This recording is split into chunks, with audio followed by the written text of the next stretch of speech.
ਲਾਲਚ 'ਚ ਇਨਸਾਨ ਉਂਝ ਅੰਨਾ ਤੇ ਹੋ ਹੀ ਜਾਂਦਾ ਹੈ। ਤੇ ਉਤੋਂ ਮਾਵਾਂ ਵਣ ਗਲਤ ਮਸ਼ਵਰੇ ਦੇਣ ਵਾਲੀਆਂ, ਫਿਰ ਤੇ ਸੋਨੇ ਤੇ ਸੁਹਾਗਾ ਹੋ ਜਾਂਦਾ ਹੈ। ਪਹਿਲਾਂ ਮਾਂ ਨੇ ਆਪਣੀ ਕੁੜੀ ਦਾ ਰਿਸ਼ਤਾ ਕੀਤਾ, ਇੱਕ ਸੇਲਮੈਨ ਮੁੰਡਾ ਸੀ, ਦੁਕਾਨ ਤੇ ਕੰਮ ਕਰਦਾ, ਉਹਦੇ ਨਾਲ ਕੁੜੀ ਦੀ ਸ਼ਾਦੀ ਕਰਾਈ। ਉਹਦੇ 'ਚ ਉਹਨਾਂ ਦਾ ਮੁੰਡਾ ਹੋਇਆ 1.5 ਸਾਲ ਦਾ। ਬਾਅਦ 'ਚ ਮਾਂ ਨੂੰ ਕਿਸੇ ਨੇ ਮਸ਼ਵਰਾ ਦਿੱਤਾ ਕਿ ਕੁੜੀ ਤੇਰੀ ਸੋਹਣੀ ਹੈ, ਮੁੰਡੇ ਨੂੰ ਪਸੰਦ ਹੈ, ਤੇ ਬਾਹਰ ਹੁੰਦਾ ਮੁੰਡਾ, ਜੇ ਤੁਸੀਂ ਇਹਦੇ ਕੋਲ ਤਲਾਕ ਲੈ ਲਓ ਤੇ ਮੁੰਡਾ ਇਹਦੇ ਨਾਲ ਵਿਆਹ ਕਰ ਲੇਗਾ। ਮਾਂ ਨੇ ਕੁੜੀ ਨਾਲ ਗੱਲ ਕੀਤੀ, ਕੁੜੀ ਨੇ ਆਖਿਆ ਅੰਮਾ ਠੀਕ ਹੈ। ਉਹਨਾਂ ਜਨਾਬ ਮੁੰਡੇ ਕੋਲੋਂ ਤਲਾਕ ਲਈ, ਸੇਲਮੈਨ ਕੋਲੋਂ। ਜਿਸੇ ਤਲਾਕ ਲਈ ਉਹਨੇ, ਤਾਂ ਮੁੰਡਾ ਕਹਿੰਦਾ ਚਲੋ ਤੁਸੀਂ ਤਲਾਕ ਤੇ ਲੈ ਹੀ ਲਈ ਹੈ, ਇੰਜ ਕਰੋ ਕਿ 1.5 ਸਾਲ ਦਾ ਮੇਰਾ ਮੁੰਡਾ ਹੈ, ਇਹ ਤੇ ਮੈਨੂੰ ਦੇ ਦਿਓ। ਉਹਨੇ ਢੇਰ ਟੱਕਰਾਂ ਮਾਰੀ, ਉਹਨਾਂ ਆਖਿਆ ਨਾ ਮੁੰਡਾ ਵੀ ਨਹੀਂ ਅਸਾਂ ਦੇਣਾ। ਉਹ ਜਨਾਬ ਉਹਨਾਂ ਮੁੰਡਾ ਕੋ ਨਾ ਦਿੱਤਾ। ਅੱਗੂ ਜਿਸਲੇ ਮੁੰਡਾ ਜਿਹੜਾ ਬਾਹਰ ਵਾਲਾ ਸੀ ਉਹ ਆਇਆ, ਉਹਨੇ ਕੁੜੀ ਛੁੜੀ ਉਹਨੂੰ ਉਂਝ ਹੀ ਪਸੰਦ ਆਈ। ਉਹਨੇ ਆਖਿਆ ਜੀ ਬਹਰਹਾਲ ਮੈਂ ਕੁੜੀ ਨਾਲ ਤਾਂ ਵਿਆਹ ਕਰਨਾ, ਲੇਕਿਨ ਮੈਂ ਮੁੰਡਾ ਨਹੀਂ ਇਹਦਾ ਖੜਨਾ ਬਾਹਰ ਨਿੱਕਾ। ਉਹਨਾਂ ਆਖਿਆ ਹੈ ਕੋਈ ਗੱਲ ਨਹੀਂ ਵਾਲਾ, ਨਹੀਂ ਤੂੰ ਖੜਨਾ ਤੇ ਚਲੋ ਕੋਈ ਨਹੀਂ ਮਸਲਾ। ਉਹ ਜਨਾਬ ਉਹਨਾਂ ਇਹ ਸਲਾਹ ਬਣਾਈ ਕਿ ਜਿਹੜਾ ਮੁੰਡਾ 1.5 ਸਾਲ ਦਾ, ਅਸੀਂ ਇੰਜ ਕਰਨੇ ਆ ਵੀ ਆਪਣੀ ਭੈਣ ਨੂੰ ਮੈਂ ਦੇ ਦੇਣੀ ਆ, ਉਹਦੇ ਘਰ ਔਲਾਦ ਕੋ ਨਹੀਂ। ਮਾਂ ਨੇ ਵੀ ਆਖਿਆ ਸੋਹਣੀ ਗੱਲ ਹੈ। ਉਹਨਾਂ ਜਨਾਬ ਭੈਣ ਨੂੰ ਬੁਲਾਇਆ, ਉਹਨਾਂ ਆਖਿਆ ਜੀ ਇਹ ਭੈਣੇ ਮੇਰਾ ਮੁੰਡਾ ਤੂੰ ਰੱਖ ਲੈ।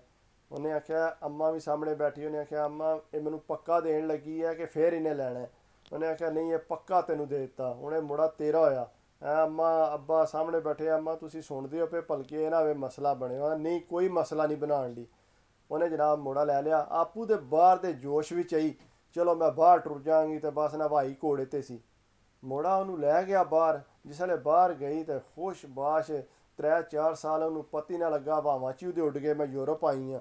ਜਿਸਲੇ ਕੋਈ 4 ਸਾਲ ਗੁਜ਼ਰੇ, ਫਿਰ ਇਹਨੂੰ ਹੋਸ਼ ਆਈ ਕਿ ਮੇਰੇ ਘਰ ਤੇ ਔਲਾਦ ਹੀ ਨਹੀਂ ਹੋ ਰਹੀ। ਉਹ ਜਨਾਬ ਫਿਰ ਗਏ ਡਾਕਟਰਾਂ ਕੋਲ, ਜਾ ਕੇ ਡਾਕਟਰਾਂ ਕੋਲ ਪਤਾ ਕੀਤੀ, ਨੇ ਦਵਾਈਆਂ ਸ਼ੀਆਂ ਲਿਆਂਦੀ, ਉਹਨੇ 2-3 ਸਾਲ ਇਸ ਤਰ੍ਹਾਂ ਦਵਾਈਆਂ ਖਾਂਦੇ ਰਹੇ, ਉਹਦੇ ਨਾਲ ਵੀ ਕੋਈ ਔਲਾਦ ਵਾਲਾ ਸਿਸਟਮ ਨਾ ਹੋਇਆ। ਜਨਾਬ 10 ਸਾਲ ਗੁਜ਼ਰ ਗਏ। 10 ਸਾਲ ਬਾਅਦ ਫਿਰ ਪਿੱਛੂ ਭੈਣ ਦੀ ਯਾਦ ਆਈ ਉਸ, ਭੈਣ ਨੂੰ ਫੋਨ ਮਾਰਿਓ ਉਸ, ਭੈਣ ਵਾਸਤੇ ਚੀਜ਼ਾਂ ਢੋਰੀ ਉਸ, ਰੋਜ਼ ਭੈਣ ਨਾਲ ਗੱਲ ਕਰੇ ਫੋਨ ਤੇ। ਫਿਰ ਇੱਕ ਦਿਨ ਭੈਣ ਨੂੰ ਆਖਦੀ ਹੈ ਇੰਜ ਨਾ ਕਰੀਏ ਕਿ ਮੁੰਡੇ ਨੂੰ ਇੱਥੇ ਬਾਹਰ ਲੈ ਵੀ ਇੱਥੇ ਸੈਟਲ ਕਰਾ ਦਈਏ, ਮੇਰਾ ਜੋ ਕੁਝ ਵੀ ਹੈ ਇਹਦਾ ਹੀ ਹੈ। ਭੈਣ ਕਹਿੰਦੀ ਹੈ ਨਾ ਨਾ ਮੇਰੀ ਭੈਣੇ, ਮੇਰੇ ਵਾਸਤੇ ਤਾਂ ਸਾਰਾ ਕੁਝ ਇਹ ਹੀ ਆ, ਤੇ ਤੂੰ ਇਹ ਕੰਮ ਨਾ ਕਰੀ, ਇਹਨੂੰ ਰਹਿਣ ਦੇ ਪਾਕਿਸਤਾਨ ਹੀ। ਉਹਨੇ ਕਿਹਾ ਹੈ ਹੀ ਇੱਥੇ ਆ ਜਾਏਗੀ, ਚਲੋ ਤੇਰੇ ਵੀ ਸੌਖੀ ਹੋ ਜਾਏਗੀ। ਉਹਨੇ ਕਹਿੰਦਾ ਮੈਂ ਨਹੀਂ ਸੌਖਿਆ ਹੋਣਾ, ਇਹਦੇ ਅੱਬੇ ਦੀ ਦੁਕਾਨ ਹੈ, ਬਸ ਉਹ ਸਾਡੇ ਵਾਸਤੇ ਬਹੁਤ ਹੈ, ਤੂੰ ਮੇਰੀ ਇਹ ਭੈਣੇ ਇਹਦੇ ਬਾਰੇ 'ਚ ਨਾ ਸੋਚ। ਉਹਨੇ ਕਿਹਾ ਲਾ ਮੈਂ ਨਹੀਂ ਸੋਚਦੀ। ਉਹਨੇ ਚੁੱਪ ਕਰ ਗਈ।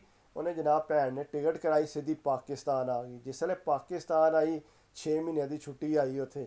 ਜਿਸ ਵੇਲੇ ਆਈ ਆ ਕੇ ਮੁੰਡੇ ਨੂੰ ਨਾਲ ਲਾਈ ਉਸ, ਮੁੰਡੇ ਨੂੰ ਮੋਟਰਸਾਈਕਲ ਲੈ ਕੇ ਦਿੱਤੀ ਉਸ, ਸੋਹਣੇ ਕੱਪੜੇ, ਜੁੱਤੀ, ਖਾਣ ਪੀਣ ਹਰ ਚੀਜ਼, ਮੁੰਡੇ ਨੂੰ ਯੈਸ਼ੀ ਕਰਾਉਣ ਲੱਗ ਪਈ। ਮੁੰਡਾ ਖੁਸ਼, 15 ਸਾਲ ਦਾ ਮੁੰਡਾ, ਤੇ ਉਹ ਜਨਾਬ ਖੁਸ਼ ਬਈ ਯੈਸ਼ੀ ਕਰਦਾ ਆ ਪਿਆ ਉਹ। ਤੇ ਉਹ ਜਨਾਬ ਆਸਤਾ ਆਸਤਾ ਕਰਦਿਆਂ ਕਰਦਿਆਂ ਕਿਸੇ ਨੂੰ ਪਤਾ ਹੀ ਨਾ ਲੱਗਣ ਦਿੱਤੀ, ਤੇ ਮੁੰਡੇ ਦੇ ਕਾਗਜ਼ ਬਣਵਾਉਣ ਲੱਗ ਪਏ ਬਾਹਰ ਦੇ। ਉਹਨਾਂ ਸਾਰੇ ਡਾਕੂਮੈਂਟ ਬਣਵਾ ਕੇ ਮੁੰਡੇ ਦੇ, ਤੇ ਇੱਕ ਦਿਨ ਮੁੰਡੇ ਨੂੰ ਆਂਦੇ ਨੇ ਅਸਾਂ ਇਸਲਾਮਾਬਾਦ ਜਾਣਾ, ਤੇ ਚੱਲ ਚਲੀਏ। ਮੁੰਡੇ ਨੂੰ ਨਾਲ ਲਈ ਉਹਨੇ ਇਸਲਾਮਾਬਾਦ ਲੈ ਗਏ। ਜਿਸਲੇ ਸਿੱਧੇ ਏਅਰਪੋਰਟ ਤੇ ਪਹੁੰਚ ਗਏ, ਉਹਨੇ ਆਖਿਆ ਹਾਲਾ ਹੈ ਇਹ ਕਿੱਧਰ? ਹਾਲਾ ਆਖਦਾ ਸੀ ਸਕੀ ਅੰਮਾ ਨੂੰ। ਉਹਨੇ ਆਖਿਆ ਹਾਲਾ ਹੈ ਕਿੱਧਰ? ਉਹਨੇ ਆਖਿਆ ਅਸੀਂ ਬਾਹਰ ਚੱਲੇ ਆ। ਹਾਲਾ ਮੈਂ ਵਾਪਸ ਕਿੰਝ ਜਾਵਾਂਗਾ ਹੁਣ, ਮੈਨੂੰ ਤੇ ਨਹੀਂ ਪਤਾ ਲੱਗਣਾ। ਉਹਨੇ ਆਖਿਆ ਨਹੀਂ ਤੂੰ ਵਾਪਸ ਨਹੀਂ ਜਾਣਾ, ਤੂੰ ਵੀ ਸਾਡੇ ਨਾਲ ਹੀ ਜਾਣਾ ਬਾਹਰ। ਉਹਨੇ ਆਖਿਆ ਹਾਲਾ ਮੈਂ ਤੇ ਨਹੀਂ ਬਾਹਰ ਜਾਣਾ। ਉਹਨੇ ਆਖਿਆ ਮੈਂ ਤੇ ਅੰਮਾ ਕੋਲ ਵਾਪਸ ਜਾਣਾ। ਉਹਨੇ ਆਖਿਆ ਨਹੀਂ ਤੂੰ ਆ ਜਾਏਂਗੇ ਵਾਪਸ, ਉੱਥੇ ਮਹੀਨਾ ਰਵੀ, ਤੂੰ ਆ ਜਾਈਂ ਵਾਪਸ, ਅੰਦਰੋਂ ਜਾ ਕੇ ਤੇਰੀ ਅੰਮਾ ਨੂੰ ਫੋਨ ਕਰ ਦਿੰਦੇ ਆ। ਉਹਨੇ ਆਖਿਆ ਨਾ ਨਾ ਮੈਂ ਨਹੀਂ ਜਾਣਾ। ਇਸ ਤਰ੍ਹਾਂ ਬਹਿਸ ਛਿੜੀ ਸੀ ਉਹਨਾਂ ਦੀ। ਤੇ ਇੰਨੀ ਦੇਰ ਨੂੰ ਸਿਕਿਉਰਿਟੀ ਗਾਰਡ ਜਿਹੜਾ ਗੇਟ ਤੇ ਖਲੋਤਿਆਂ ਦਾ ਉਹ ਆ ਗਿਆ। ਉਹਨੇ ਆਖਿਆ ਕੀ ਮਸਲਾ ਹੋ ਗਿਆ? ਉਹ ਮੁੰਡਾ ਆਂਦਾ ਵੀ ਮੇਰੀ ਇਹ ਹੱਲ ਹੈ, ਤੇ ਮੈਨੂੰ ਕਹਿੰਦੀ ਹੈ ਮੇਰੇ ਨਾਲ ਬਾਹਰ ਜਾ, ਤੇ ਮੈਂ ਨਹੀਂ ਜਾਣਾ। ਉਹ ਆਂਦੀ ਹੈ ਨਾ ਨਾ ਮੇਰਾ ਸੱਕਾ ਪੁੱਤਰ ਹੈ, ਤੇ ਉਂਝ ਪਾਕਿਸਤਾਨ ਰਹਿਣਾ ਚਾਹੁੰਦਾ। ਉਹ ਆਂਦਾ ਕੀ ਕਰਨਾ ਨਿੱਕਿਆ, ਤੇਰੀ ਅੰਮਾ ਤੇ ਚੁੱਪ ਕਰਕੇ ਟੁਰ ਜਾ, ਇੱਥੇ ਪਾਕਿਸਤਾਨ ਕੀ ਹਾਲਾਤ ਨੇ। ਉਹਨੇ ਆਖਿਆ ਨਹੀਂ ਨਹੀਂ, ਮੈਂ ਆਪਣੀ ਅੰਮਾ ਜਿਹੜੀ ਪਾਕਿਸਤਾਨ ਹੈ ਉਹਦੇ ਕੋਲ ਹੀ ਰਹਿਣਾ। ਉਹਨੇ ਆਖਿਆ ਮੇਰੀ ਅੰਮਾ ਨੂੰ ਤੁਸੀਂ ਫੋਨ ਮਿਲਾ ਕੇ ਦਿਓ। ਸਿਕਿਉਰਿਟੀ ਗਾਰਡ ਨੇ ਫੋਨ ਮਿਲਾ ਕੇ ਦਿੱਤਾ। ਅੰਮਾ ਨੂੰ ਆਖਦਾ ਅੰਮਾ ਹਾਲਾ ਤੇ ਮੈਨੂੰ ਲੈ ਆਈ ਆ ਏਅਰਪੋਰਟ ਤੇ, ਮੈਨੂੰ ਕਹਿੰਦੇ ਚੱਲ ਬਾਹਰ ਚਲੀਏ। ਅੰਮਾ ਨੂੰ ਤੇ ਹੱਥ ਪੈਰ ਪੈ ਗਿਆ, ਆ ਮੇਰਾ ਪੁੱਤਰਾ, ਆ ਮੇਰਾ ਪੁੱਤਰਾ, ਤੂੰ ਵਾਪਸ ਆਏ ਕਿ ਮੇਰੀ ਦੁਸ਼ਮਣ ਬਣੀ ਹੈ, ਮੇਰਾ ਪੁੱਤਰ ਲੈ ਚਲੀ। ਇੰਜ ਕਿ ਸਿਕਿਉਰਿਟੀ ਵਾਲੇ ਨਾਲ ਗੱਲ ਕੀਤੀ ਉਸਨੇ, ਮੇਰਾ ਭਰਾ ਜੂੰ ਜਾਣਨੇ ਮੇਰੇ ਮੁੰਡੇ ਨੂੰ ਮੇਰੇ ਵਾਪਸ ਪਹੁੰਚਾ।